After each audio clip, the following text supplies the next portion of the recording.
Halo, selamat sore dan selamat datang para peserta webinar dimanapun Anda berada. Perkenalkan, nama saya Dr. Indah Sandi yang hari ini akan menjadi dokter moderator di acara live webinar RSPI Group pada hari ini. Hal ini adalah wujud nyata dari kami agar bisa tetap dekat dan memberi informasi kesehatan yang terpercaya dari dokter-dokter di Rumah Sakit Pondok Indah Group untuk Anda semua yang memasuki masa new normal. Jadi jangan khawatir, karena meski dalam keterbatasan jarak, kami tetap hadir untuk menyapa Ibu dan Bapak semua dalam memberikan informasi kesehatan. Dan kali ini Rumah Sakit Pondok Indah hadir dengan tema Sulit Memiliki Buah Hati, Masalah dan Solusi. Webinar Rumah Sakit Pondok Indah Group ini diadakan dengan berbagai materi dan dokter pembicara yang berbeda.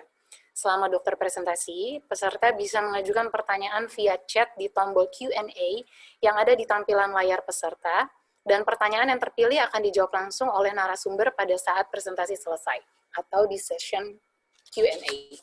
Jadi caranya cukup klik tombol yang ada di layar handphone atau komputer Anda dan tuliskan pertanyaannya. Pertanyaan yang masuk akan kami kumpulkan untuk langsung dijawab oleh narasumber.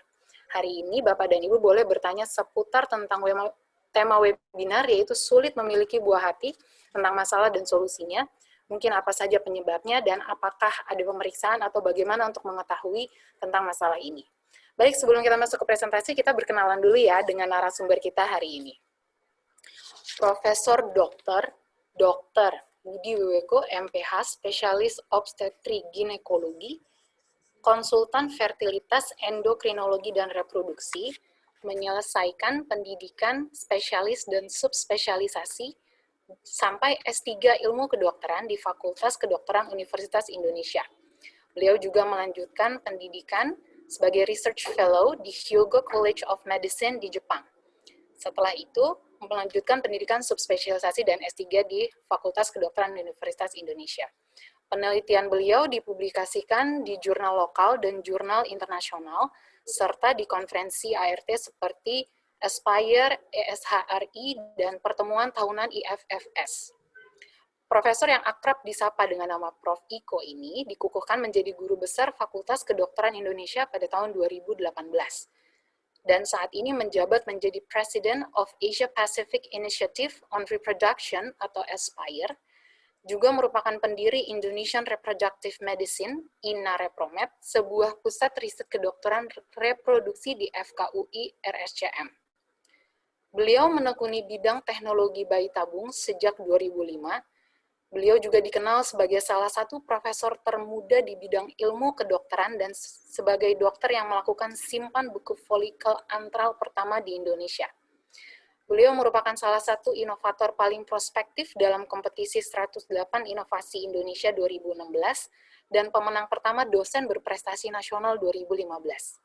Pada tahun 2014, beliau memenangkan Best Scientific Paper di ajang 5th Congress of Asia Pacific Initiative on Reproduction di Australia, dan juga pernah mendapatkan Sarwono Award di tahun 2018, penghargaan yang diberikan kepada ilmuwan atau tokoh yang berjasa dalam mengembangkan ilmu pengetahuan dan teknologi, juga mendapatkan anugerah Ikatan Dokter Indonesia di tahun 2019. Baik, untuk mempersingkat waktu, kita langsung dengarkan materi dari narasumber kita. Selamat sore, Prof. Iko. Ya, selamat sore, Dr. Indah. Silakan. Selamat sore, Ibu dan Bapak semuanya. Ya, Alhamdulillah. Selamat sore, para Ibu dan Bapak yang hadir pada acara webinar Rumah Sakit Pondok Indah sore hari ini. Tentu bahagia sekali saya bisa menjumpai Ibu dan Bapak semuanya. Pada sore hari ini kita akan berdiskusi dan berbagi mengenai masalah sulit memiliki buah hati, apa saja masalah dan juga solusinya. Sebagai slide pertama, saya akan menyampaikan bahwa kapan seseorang dinyatakan memiliki masalah gangguan kesuburan atau infertilitas. Dan dalam definisi disebutkan, ya, ibu dan bapak dinyatakan sebagai pasangan yang mengalami gangguan kesuburan bila selama 12 bulan menikah dan melakukan hubungan seksual secara teratur tanpa kontrasepsi, belum juga mendapatkan kehamilan. Nah, masuk dalam kategori pasangan yang mengalami masalah infertilitas atau gangguan kesuburan. Pertanyaan berikutnya adalah, apa saja penyebab gangguan kesuburan? Kalau kita lihat, penyebab gangguan kesuburan bisa karena faktor suami, bisa karena faktor istri, atau kombinasi keduanya. Jadi tidak perlu saling menyalahkan, karena penyebabnya bisa karena masalah ibu, bisa karena masalah bapak, atau bisa masalah dua-duanya. Yang jelas, problem ini merupakan masalah bersama, yaitu masalah pasangan suami dan istri. Gambar ini menunjukkan bahwa penyebab gangguan kesuburan 35% adalah karena masalah sperma. Jadi mohon para bapak juga memahami bahwa masalah ingin memiliki keturunan bukan hanya semata-mata masalah perempuan. Bukan hanya semata-mata masalah si ibu, tetapi ternyata sepertiga itu karena masalah sperma. Baru kemudian sisanya bisa karena masalah adanya sumbatan di saluran telur, atau gangguan proses pematangan telur, ataupun ada masalah lain yang tidak bisa dijelaskan yang kita kenal dengan unexplained infertility. Oleh karena itu, apa yang harus pertama kali dikerjakan?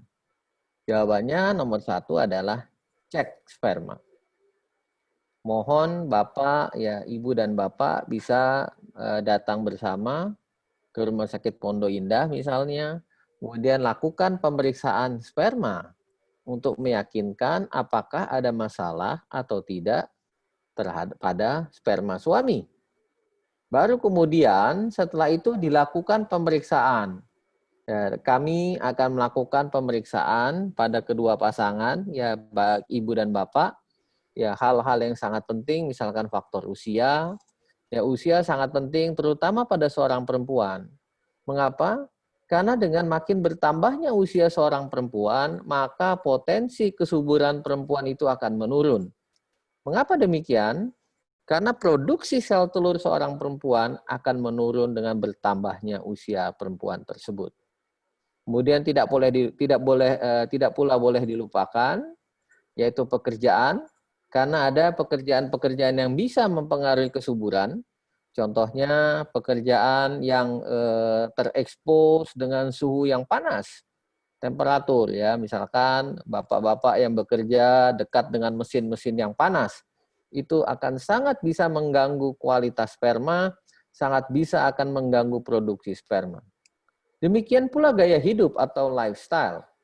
Saat ini studi terakhir menunjukkan kebiasaan menonton televisi selama 40 jam dalam 1 minggu itu bisa merusak kualitas sperma. Bagaimana siklus haid? Ya, jangan lupa pula agar para ibu mencatat siklus haidnya. Kapan haidnya datang? Berapa hari haidnya datang dalam sebulan? Apakah ada keluhan pada saat haid, nyeri misalnya? Ya, seorang perempuan yang mengalami haid 3 bulan sekali, 6 bulan sekali, itu tanda bahwa telah terjadi gangguan pematangan sel telur. Bagaimana hubungan seksual frekuensi yang teratur adalah 2-3 kali per minggu. Adakah riwayat penyakit seperti kista misalkan, yang biasa ditandai dengan nyeri haid yang hebat, kemudian penggunaan obat-obatan sebelumnya, termasuk obat-obatan penyubur yang sering diminum pada pasangan-pasangan yang mengalami gangguan kesuburan. Grafik ini menunjukkan bahwa seorang perempuan sejak lahir, kemudian pubertas, sampai usia 37 tahun, kemudian menopause. Ya, jumlah telurnya akan terus berkurang. Oleh karena itu tidak heran ketika seorang perempuan berusia di atas 35 tahun atau bahkan di atas 37 tahun, kemungkinan ada peluang untuk hamil akan semakin menurun karena jumlah sel telurnya akan semakin berkurang. 4 faktor inilah yang wajib dilakukan pemeriksaan pada seorang perempuan bila ibu dan bapak ingin memiliki keturunan. Yang pertama, proses pematangan telur.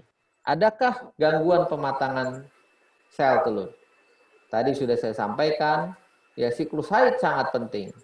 Ya, karena pada umumnya seorang perempuan akan menghasilkan 1 buah sel telur matang setiap bulannya. Karena perempuan memiliki 2 pabrik telur di kanan dan di kiri, atau ovarium atau indung telur. Dan dia sel telur ini akan dilepaskan setiap bulannya 1 buah, akan ditangkap oleh saluran telur, dan ketika hubungan seksual sperma dari vagina akan masuk ke dalam rahim, kemudian menuju ke salah satu saluran telur ini untuk kemudian terjadilah pembuahan. Karena itu penting sekali apakah perempuan memproduksi sel telur atau tidak. Kita tahu ada perempuan yang tidak bisa memproduksi sel telur yang matang, yang disebut sebagai sindrom ovarium polikistik. Biasanya perempuan mengalami haid yang tidak teratur, bisa 3 bulan sekali, bisa 6 bulan sekali, bisa 1 tahun tidak haid bahkan. Yang kedua, apakah saluran telur ini ada sumbatan atau tidak? Biasanya kita akan melakukan pemeriksaan histerosalpingografi, yaitu pemeriksaan ronsen untuk mengecek apakah terdapat sumbatan pada saluran telur atau tidak. Ronsen saluran telur ini dikerjakan sesaat setelah haid ibu bersih. Kemudian kista coklat atau endometriosis. Ini cukup banyak ya, sekitar 5-10% perempuan yang mengalami gangguan kesuburan itu memiliki kista coklat atau endometriosis. Apa keluhannya? Yang paling sering adalah nyeri saat haid, dysmenorrhea. Ya, biasanya perempuan hari pertama atau hari kedua haid dia akan mengalami nyeri, tetapi pada perempuan yang mengalami kista, nyerinya akan dirasakan sepanjang siklus haid. Bahkan di luar siklus haid pun akan nyeri. Ini salah satu tanda bahwa perempuan itu memiliki kista coklat atau endometriosis. Dan pasien atau perempuan dengan kista coklat pun bisa mengalami nyeri saat hubungan seksual. Bisa mengalami nyeri pada saat buang air besar atau buang air kecil saat siklus haid. Dan yang terakhir, gangguan rahim. Apakah ada miom, apakah ada polip di rahim, itu juga bisa mengakibatkan gangguan kesuburan. Ya, gambar ini menunjukkan sel telur yang kecil-kecil, ya ini gangguan pematangan sel telur, ya. Kita lihat telurnya banyak tetapi kecil-kecil ukurannya. Ini yang kita kenal sebagai gangguan sindrom ovarium polikistik. Dan ciri khas utamanya adalah pasien tidak haid setiap bulan. Proses ini, gambar ini adalah histerosalpingografi, yaitu ronsen untuk menilai adakah sumbatan pada saluran telur. Kalau dikonfirmasi lagi, kita bisa melakukan laparoskopi kromotubasi. Inilah saluran telur seorang perempuan. Kalau kita semprotkan cairan melalui dinding vagina, kita akan lihat apakah cairan biru ini akan tumpah atau tidak. Kalau tumpah artinya saluran telurnya terbuka dan itu memiliki potensi untuk terjadinya pembuahan. Gambar ini menunjukkan ini adalah kista coklat atau endometriosis. Ya, kita bisa lihat kenapa disebut kista coklat, karena memang isinya adalah cairan coklat. Kista ini terdapat pada 25-50% perempuan yang mengalami gangguan kesuburan, dan keluhan utamanya adalah nyeri saat haid, atau nyeri saat hubungan seksual, ataupun nyeri saat buang air besar atau buang air kecil. Endometriosis ini harus kita deteksi. Dan bagaimana mengatasinya? Prinsipnya, gambaran ini menunjukkan inilah masalah-masalah yang mungkin dijumpai pada pasangan-pasangan yang mengalami gangguan kesuburan. Apakah karena masalah sperma? Apakah karena masalah telur yang tidak matang? Apakah karena masalah kista? Apakah karena saluran telurnya tersumbat? Ataukah di rahimnya ada masalah? Karena ada miom ataupun karena ada polip. Biasanya kami akan memberikan terlebih dahulu konseling awal, diberikan asam folat, diberikan antibiotik profilaksis klamidia, biasanya kita berikan azitromisin ataupun doxycycline. Dan selanjutnya tergantung dari penyebabnya. Untuk ibu yang telurnya tidak matang, kita akan memberikan obat untuk membesarkan sel telur. Untuk ibu yang ada kista, mungkin dioperasi, mungkin juga tidak. Kalau tidak, berarti dia bisa langsung untuk menjalani program bayi tabung. Demikian pula dengan masalah sperma. Bisa dengan obat-obatan untuk kemudian dilakukan inseminasi, bisa dilakukan langsung bayi tabung bila spermanya terlalu sedikit. Demikian pula dengan masalah sumbatan telur, yang kemungkinan besar kalau dua-duanya tersumbat harus dilakukan bayi tabung. Dan terakhir, pada pasangan-pasangan yang mengalami unexplained infertility, ya bisa dilakukan dengan pemberian obat, inseminasi, ataupun bayi tabung. Selanjutnya saya menyambung sedikit mengenai bayi tabung. Apa sih bayi tabung itu? Kita tahu bahwa bayi tabung adalah salah satu teknologi yang dimanfaatkan untuk membantu ibu dan bapak bila belum memiliki keturunan. Caranya adalah dengan mempertemukan sperma dan sel telur di luar tubuh manusia. Ya, bagaimana sejarah bayi tabung di dunia? Ya, pertama kali bayi tabung di dunia itu lahir tahun 1978 di Inggris. Ya, Louis Brown saat ini mungkin sudah berusia 42 tahun dan sudah ada 8 juta bayi yang dilahirkan di seluruh dunia dengan teknologi bayi tabung. Bagaimana program bayi tabung dilakukan? Prinsipnya ada 8 prosedur, ada 8 step. Tetapi yang penting adalah ini, nomor 2, yaitu ibu dilakukan penyuntikan obat untuk membesarkan sel telur.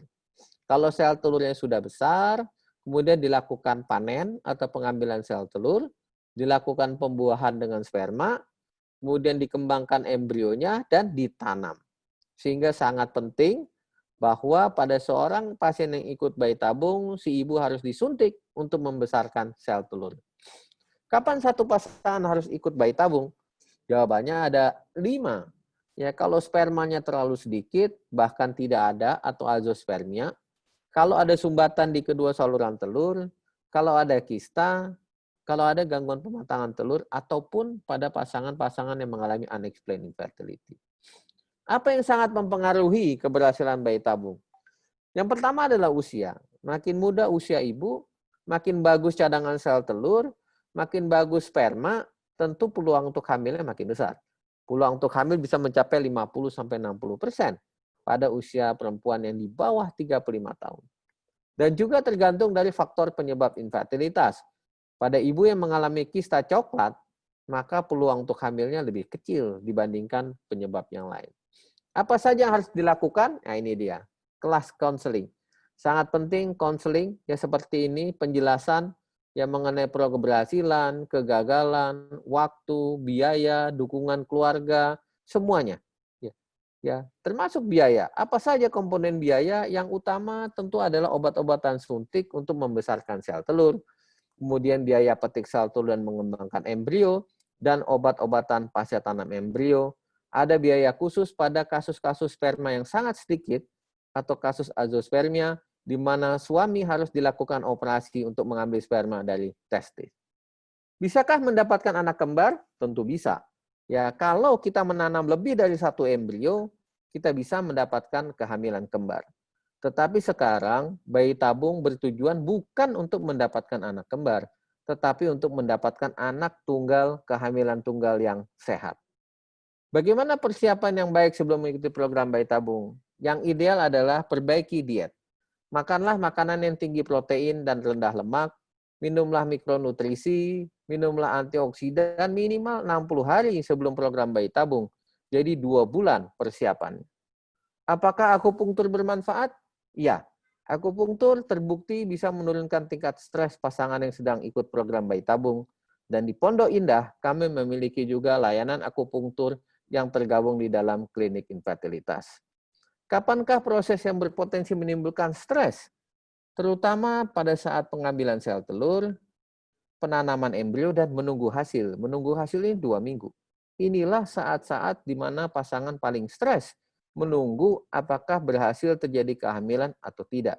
Karena itu dukungan dari suami, dukungan dari keluarga itu sangat-sangat penting pada program bayi tabung termasuk pilihan terapi akupunktur. Berapa besar keberhasilan bayi tabung tadi sudah saya sampaikan. Semakin muda akan semakin besar keberhasilan program bayi tabung. Ya saat ini program untuk fresh maupun frozen ya tidak ada perbedaan. Termasuk di klinik Pondok Indah. Kami yang baru buka saat ini sudah mencapai ada 3 kehamilan ya dari 8 pasien. Hasilnya cukup baik dan saat ini yang kehamilan yang tertua sudah berusia 3 bulan.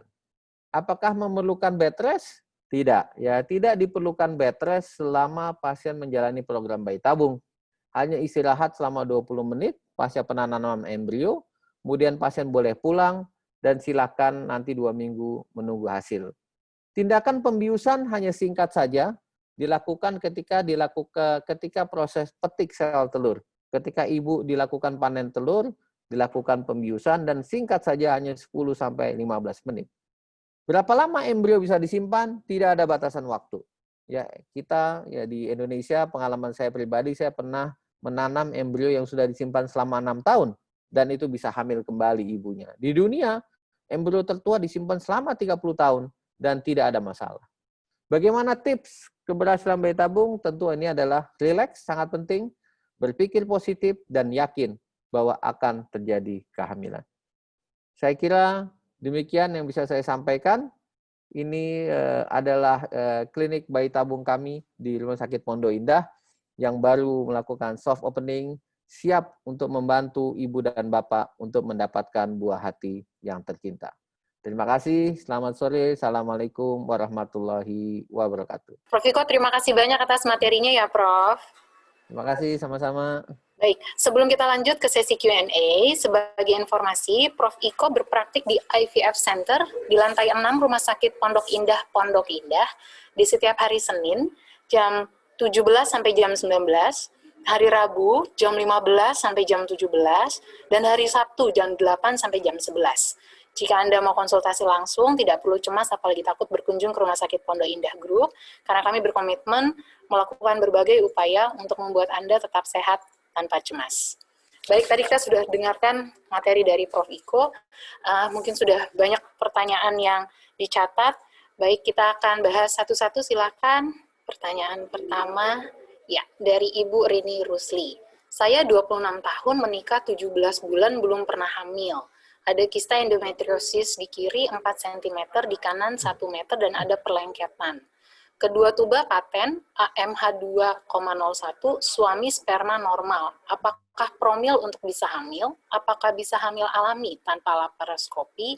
Silakan, Prof. Iko. Ya, ini menarik sekali ya pertanyaannya Ibu Rini ya. Usia masih 26 tahun, saya kira masih sangat muda, menikah juga 17 bulan. Ada kista di kiri, ya ini tadi kita kista coklat ya.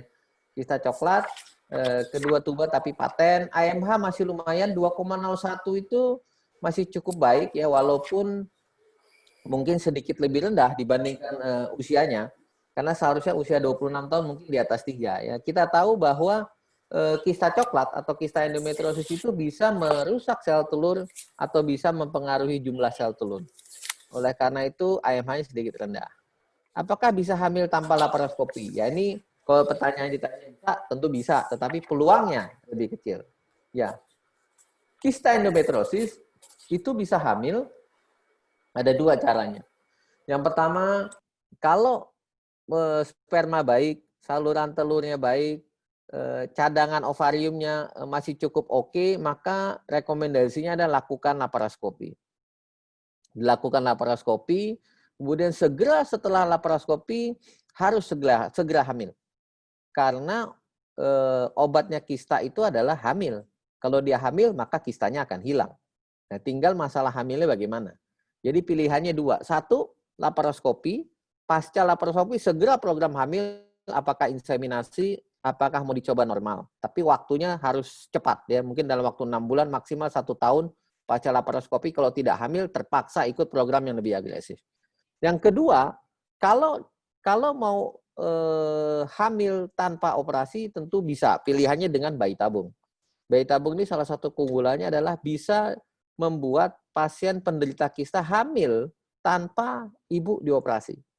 Jadi nanti akan ditekan dengan obat-obatan yang agonis GnRH selama 3 bulan, kemudian masuk ke dalam program bayi tabung dan biasanya pasien bisa memiliki peluang hamil yang cukup besar.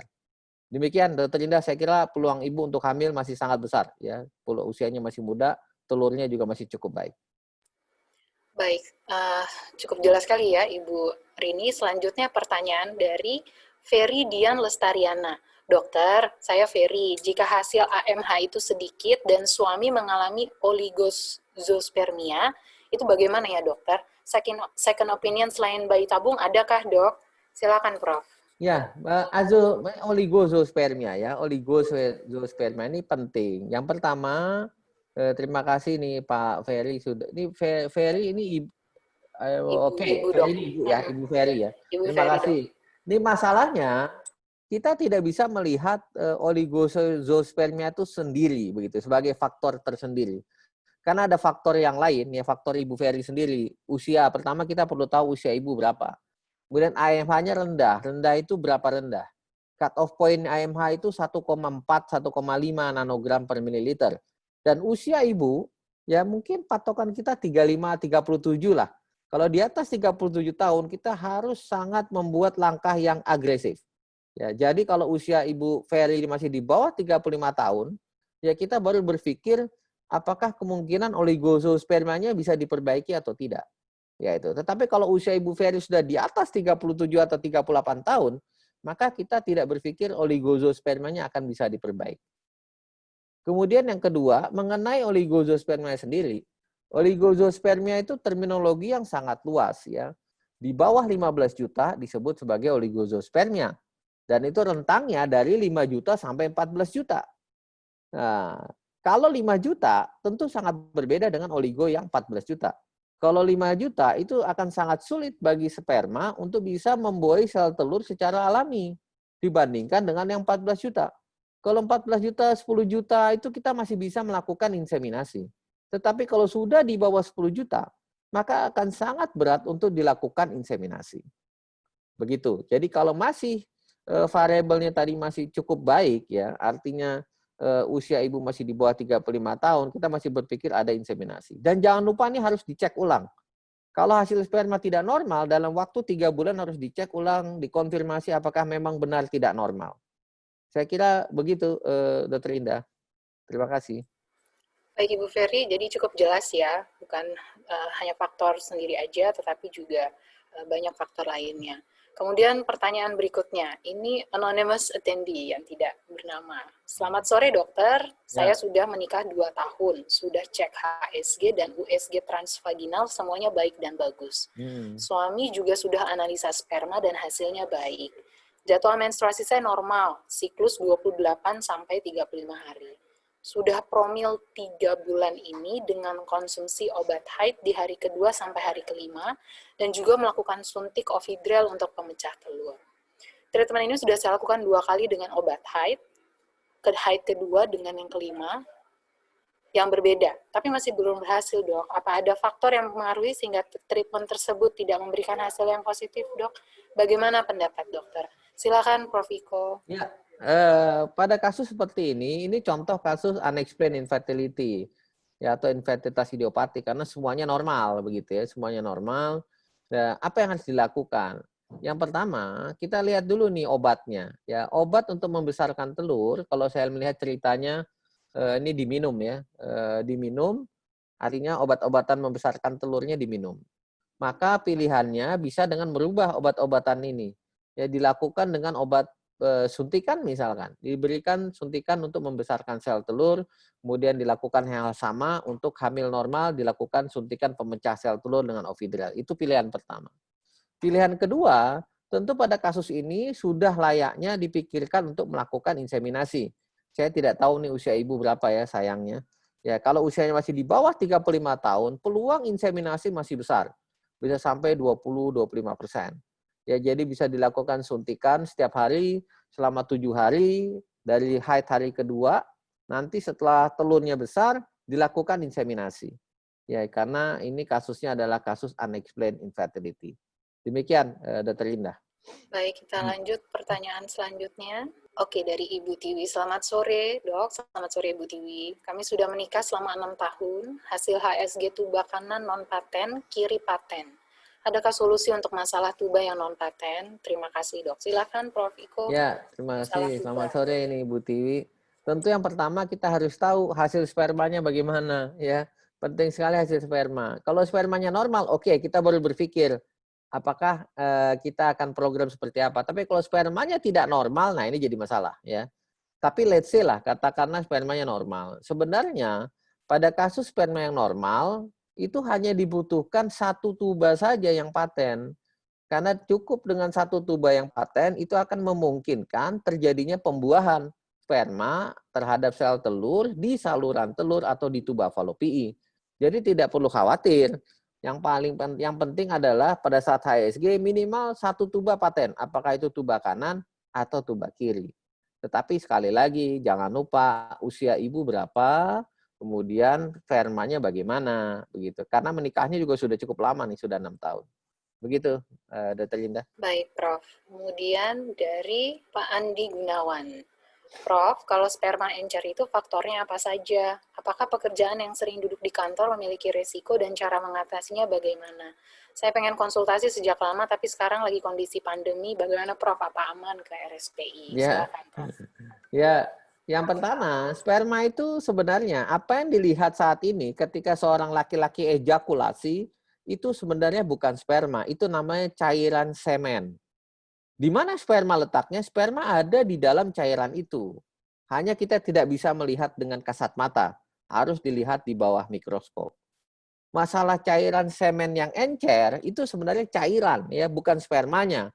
Jadi mohon maaf, di dalamnya itu ada sperma. Yang paling penting adalah berapa banyak sperma terkandung di dalam cairan ejakulasi itu. Normalnya adalah minimal 15 juta per cc cairan ejakulasi. Dengan gerakan sperma yang normal, yang lincah itu sekitar 32%. Dan bentuk sperma yang normal itu 4% dari total sperma. Itu masuk dalam kategori yang normal. Jadi tidak perlu khawatir mengenai konsistensi cairan ejakulasi. Mengenai pekerjaan, sering duduk saya kira tidak terkait ya dengan kualitas sperma. Yang sangat bisa memiliki atau terkait dengan kualitas sperma adalah pekerjaan-pekerjaan yang memungkinkan buah zakar itu terekspos dengan temperatur yang tinggi. Misalkan pemanggang roti, bakers. Misalkan seseorang yang bekerja dekat dengan mesin-mesin turbin uap. Misalkan hobi yang mengayuh sepeda, goes dalam jarak yang panjang, itu juga bisa mempengaruhi temperatur. Ya, berendam di air panas, mandi sauna, rokok, itu adalah pekerjaan-pekerjaan dan gaya hidup yang berkaitan dengan kualitas sperma. Silakan berkonsultasi di RSPI. Bila masih ragu bisa dilakukan telekonsultasi, silakan koordinasi dengan marketing dan manajemen RSPI dan manajemen RSPI. Selama ini kita menerapkan protokol kesehatan yang sangat ketat dan alhamdulillah saat ini aman-aman saja semua program ingin hamil yang kami kerjakan di klinik infertilitas RSPI. Demikian, Dr. Indah. Baik, jadi Pak Andi, begitu jawaban dari Prof. Jadi tidak ada istilah sperma encer, itu adalah cairan ejakulasi. Kemudian untuk lebih detailnya tentang protokol kesehatan yang diterapkan di Rumah Sakit Pondok Indah Group akan kami jelaskan setelah session Q&A ini. Kita lanjut ya, Prof. Ya. Ibu Trika Meiliani. Selamat siang, saya Ica dari Jambi. Saya mau tanya nih dok, Desember 2018 saya operasi kista endometriosis. Ya. Setelah operasi saya disarankan suntik Endrolin sebanyak 3 kali. Kemudian saya ikuti untuk suntik dan terakhir itu di bulan Februari 2019. Sejak Februari 2019 sampai saat ini, tepatnya September 2020, saya belum juga haid. Jadi bagaimana bisa program bila saya belum haid ya dok? Dan apakah penyebab saya tidak haid pasca operasi dan suntik Endrolin itu, bagaimana saya bisa haid normal kembali, dan apakah mungkin saya bisa hamil itu masih besar? Karena saya haid kalau hanya minum obat Cycloproginova. Mohon penjelasannya, Prof. Ya, terima kasih Ibu Trika Meilani. Yang pertama tentu yang harus kita ketahui usia ibu berapa ya, karena lagi-lagi usia sangat terkait ini dengan cadangan sel telur di indung telur atau di ovarium. Karena kista endometriosis atau kista coklat itu juga bisa merusak sel telur. Jadi banyak pasien-pasien penderita kista coklat itu jumlah sel telurnya tidak banyak atau berkurang. Apalagi ditambah dengan tindakan operasi. Oleh karena itu, bila kami akan melakukan tindakan operasi pada kista coklat atau endometriosis, maka kami akan sangat berhati-hati sekali, terutama terkait dengan jumlah sel telur yang ada di indung telur. Karena tindakan operasi yang tidak berhati-hati justru akan semakin mengurangi jumlah sel telur yang ada di dalam indung telur. Jadi mungkin pada kasus ibu ya bisa dilakukan pemeriksaan hormon AMH, anti-Mullerian hormon, kira-kira berapa kadarnya. Karena kita akan bisa menentukan berapa banyak jumlah sel telur yang ada di kedua indung telur pasca pembedahan laparoskopi. Ya, penyuntikan Endrolin adalah salah satu obat untuk menekan kista endometriosis atau kista coklat. Tetapi sesungguhnya bila pasien melakukan pembedahan endometriosis dan dilakukan penyuntikan androlin ataupun obat sejenis, obat lain yang sejenisnya, pasca penyuntikan itu idealnya langsung segera ikut program hamil dengan bayi tabung. Ya, karena obat agonis GnRH ini akan menekan kista endometriosis sehingga hasil bayi tabungnya lebih baik. Ya.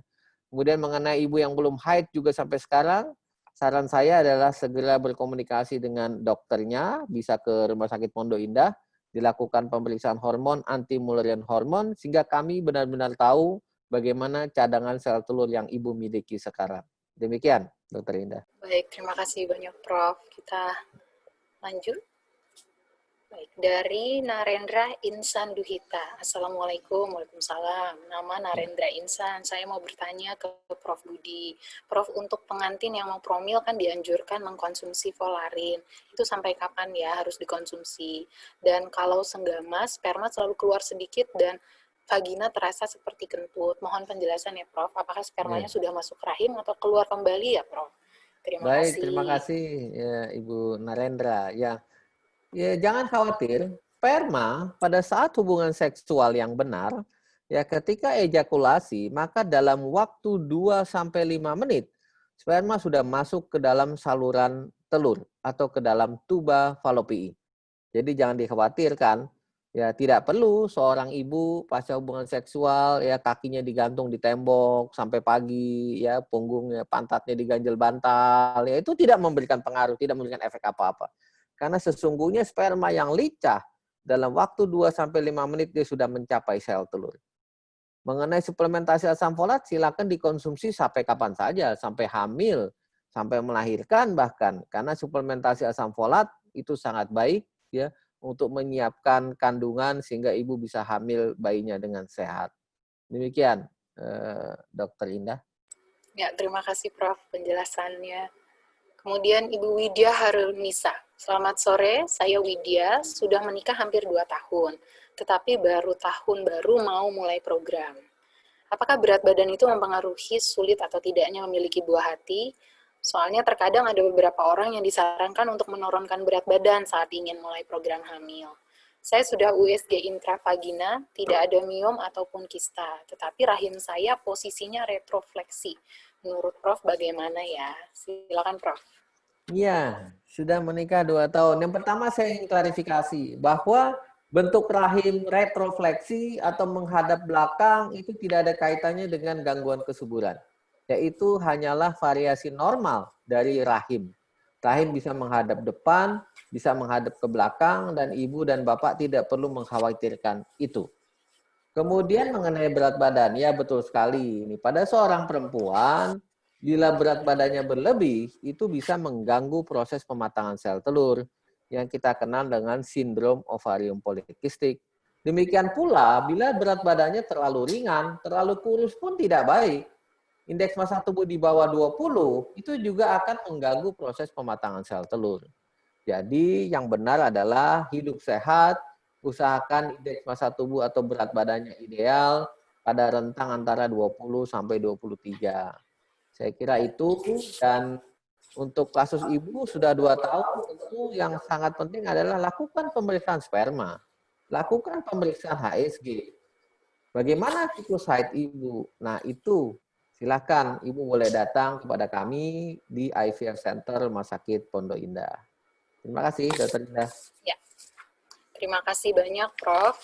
Baik, begitu banyak pertanyaan yang sudah masuk ke kami, tapi sayang sekali hanya sampai di sini kita bisa tampilkan pertanyaan-pertanyaannya. Kami harapkan pertanyaan yang sudah ditampilkan mewakili pertanyaan dari peserta webinar semua. Pertanyaan-pertanyaan lain atau mau ketemu sama Prof. Iko, mau konsultasi, tentu saja bisa dilakukan di IVF Center, lantai 6, Rumah Sakit Pondok Indah, di setiap hari Senin jam 17 sampai 19, di Rabu jam 15 sampai jam 17, Sabtu di jam 8 sampai di jam 11 siang. Bila merasa takut, itu kami memberikan gambaran bahwa Rumah Sakit Pondok Indah Group berkomitmen untuk membuat tetap sehat tanpa cemas. Bapak dan Ibu peserta webinar semua bisa melihat di kanal YouTube kami, di YouTube channel kami, ada bincang-bincang, itu salah satu public figure, Ferdi Hasan, dengan konsultan pencegahan pengendalian infeksi Rumah Sakit Pondok Indah Group lebih dari 10 tahun, seorang pakar mikrobiologi klinik, Prof. Amin Subandrio, PhD, spesialis mikrobiologi klinik. Di situ juga dijelaskan tentang berbagai inovasi yang sudah diterapkan oleh Rumah Sakit Pondok Indah Group, termasuk salah satunya contactless, mulai dari depan sampai ke dalam, bahkan sampai di ruang konsultasi dokter itu kami berinovasi membuat pasien tetap nyaman untuk tetap berkonsultasi di Rumah Sakit Pondok Indah Group. Kita juga ada layanan drive-thru untuk screening COVID baik rapid test atau PCR swab dengan hasil same day. Untuk appointment dapat dilakukan via WhatsApp. Jadi catat nomornya di 3 nomor yang berbeda untuk masing-masing Rumah Sakit Pondok Indah. Di Rumah Sakit Pondok Indah di 0813 8888 9915. Kemudian di Rumah Sakit Pondok Indah Bintaro Jaya di 0813 8888 9916. Di Rumah Sakit Pondok Indah Puri Indah di 0813 8888 9917. Jadi untuk Bapak Ibu yang mungkin belum mengikuti tadi dari awal, apa yang sudah disampaikan oleh Prof. Iko, sedikit ada catatan, ada rangkuman tentang apa yang Prof. Iko sampaikan hari ini, yaitu gangguan kesuburan itu, gangguan yang terjadi pada pasangan yang sudah 2 bulan menikah, melakukan hubungan seksual secara teratur tanpa kontrasepsi, tetapi belum mendapatkan keturunan.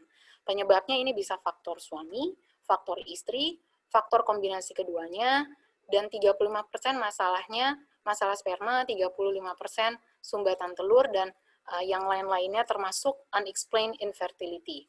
Jadi langkah-langkah yang dilakukan untuk mengetahui tentang gangguan kesuburan ini, yang pertama, analisis sperma, yang kemudian nanti akan dilanjutkan dengan wawancara dan pemeriksaan. Faktor yang penting adalah faktor usia ibu untuk mengetahui cadangan sel telur ibu, dan termasuk pekerjaan, terutama pekerjaan yang terekspos suhu-suhu tinggi kepada suami, dan gaya hidup serta siklus haid. Kemudian akan dilanjutkan ke pemeriksaan. Di pemeriksaan ini tadi Prof. Iko menjelaskan ada 4 yang akan diperiksa, yaitu proses pematangan telur ibu, pemeriksaan saluran telur ibu, apakah ada endometriosis atau kista coklat, dan apakah ada gangguan rahim.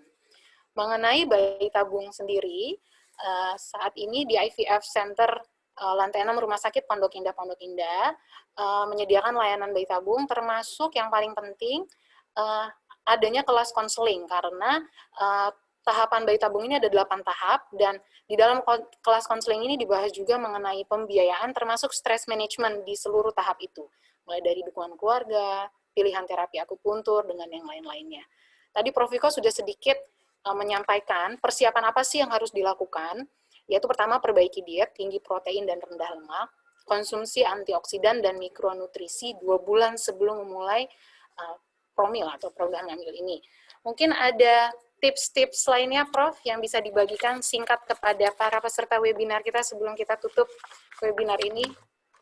Ya, terima kasih Dr. Indah. Saya kira para ibu dan bapak, ayah dan bunda yang mendengarkan webinar sore hari ini, saya hanya menyampaikan 3 hal saja ya, 3 tahu yang sangat penting ya, 3 tahu. Tahu yang pertama adalah tahu kapan harus melakukan pemeriksaan kesuburan. Jadi ingat usia, terutama usia ibu.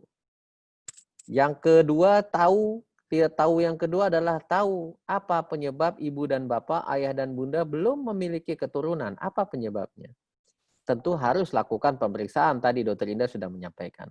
Dan tahu yang ketiga nih. Tahu yang ketiga paling penting. Tahu kemana ibu dan bapak harus pergi untuk mendapatkan pertolongan. Tentunya ke Rumah Sakit Pondok Indah. Terima kasih.